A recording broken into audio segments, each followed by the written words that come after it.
Evangelho no Lar. Solicitamos a direção divina para essa reunião e vibrações, sentimentos e pensamentos de amor, de paz e harmonia, em tranquila serenidade, confiantes no divino amigo Jesus, vibremos.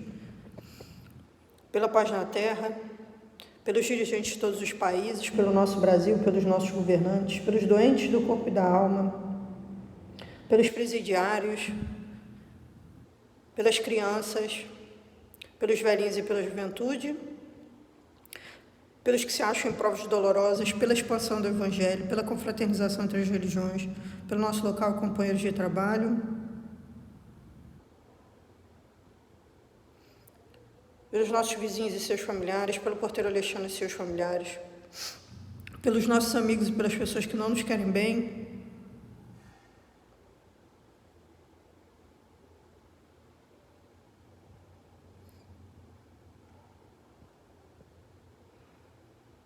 pelo nosso lar e nossos familiares e por nós mesmos, graças de Deus.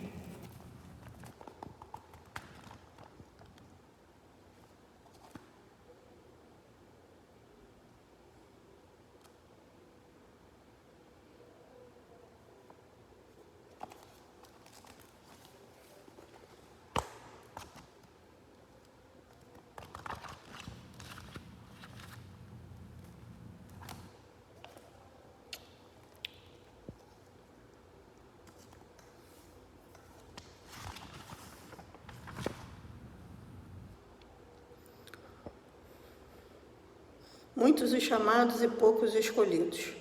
Parábola da festa de núpcias. Jesus, falando ainda em parábolas, lhes disse: o reino dos céus é semelhante a um rei querendo fazer as bodas de seu filho. Enviou seus servidores para chamar às bodas aqueles que foram convidados. Mas eles se recusavam a ir. Ele ainda enviou outros servidores com ordem de dizer, de sua parte aos convidados: preparei meu banquete, matei meus bois, e tudo que eu tinha engordado, tudo está pronto, vinde às bodas. Mas eles, desprezando o convite, se foram, um à casa de campo, outro para os seus negócios. Os outros lançaram mão de seus servidores e os mataram, após lhes terem feito vários ultrajes. O rei, tendo ouvido isso, irou-se, e tendo enviado seus soldados, exterminou esses homicidas e queimou a cidade deles. Então disse aos seus servidores: a festa de bodas está pronta, mas os que foram convidados não foram dignos. E depois as encruzilhadas, e chamai as núpcias todos que encontrardes. Seus servidores foram então para as ruas e chamaram todos aqueles que encontraram, bons e maus. E a sala de bodas ficou repleta de pessoas que se sentaram à mesa. Entrou o rei em seguida para ver aqueles que estavam à mesa e tendo percebido um homem que não estava vestido com uma roupa nupcial, lhe disse: meu amigo, como que entraste aqui sem ter roupa nupcial? E esse homem ficou mudo. Então o rei disse às pessoas: atai-lhe as mãos e os pés e lançai-o nas trevas exteriores. Lá haverá prantos e ranger de dentes, pois muitos são chamados e poucos os escolhidos. O incrédulo ri dessa parábola, que lhe parece de uma ingenuidade pueril, pois não compreende que possa haver tanta dificuldade para ir a uma festa, e ainda mais quando os convidados chegam, ao ponto de massacrar os enviados do dono da casa. As parábolas, diz o incrédulo, são sem dúvida alegorias, mas é preciso que elas não saiam do limite do aceitável. O mesmo se pode dizer de todas as alegorias das fábulas mais engenhosas, se não tirarmos do seu enredo o sentido oculto. Jesus compunha as suas, com os fatos usuais e vulgares da vida, e as adaptava aos costumes e ao caráter do povo a quem ele falava. A maioria delas tinha como objetivo fazer o povo compreender a ideia da vida espiritual. O significado só é incompreensível quando aqueles que a interpretam não as observam desse ponto de vista. Nessa parábola, Jesus compara o reino dos céus, onde tudo é alegria e felicidade, a uma festa de núpcias. Em relação aos primeiros convidados, refere-se aos hebreus, que foram os primeiros chamados por Deus para conhecimento de sua lei. Os enviados do rei são os profetas, que convidam os judeus a seguir os caminhos da verdade, da verdadeira felicidade, mas suas palavras eram pouco escutadas. Suas advertências eram desprezadas e muitos foram mesmo massacrados, como os servidores da parábola. Os convidados que se desculpam por terem de ir cuidar dos campos e de seus negócios representam as pessoas que, absorvidas pelas coisas do mundo, são indiferentes em relação às coisas celestes. Era uma crença para os judeus de então de que sua nação deveria ter o domínio sobre todas as outras. Deus não tinha de fato prometido a Abraão que seus descendentes cobririam toda a terra?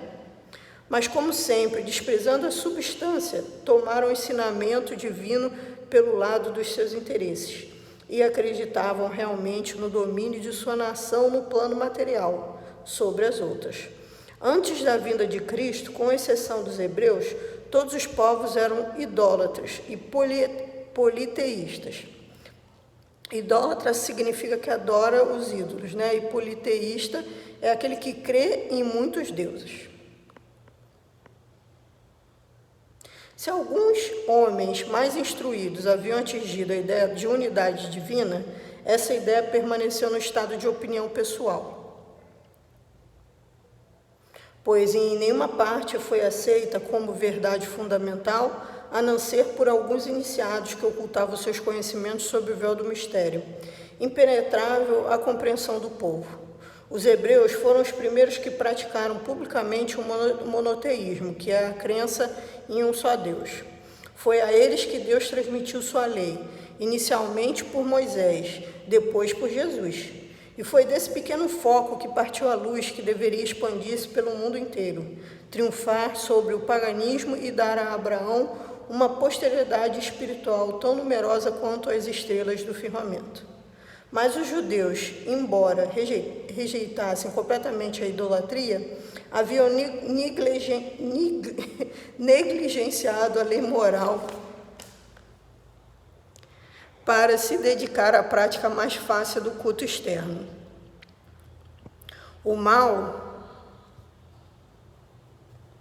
atingiria o seu ponto mais extremo.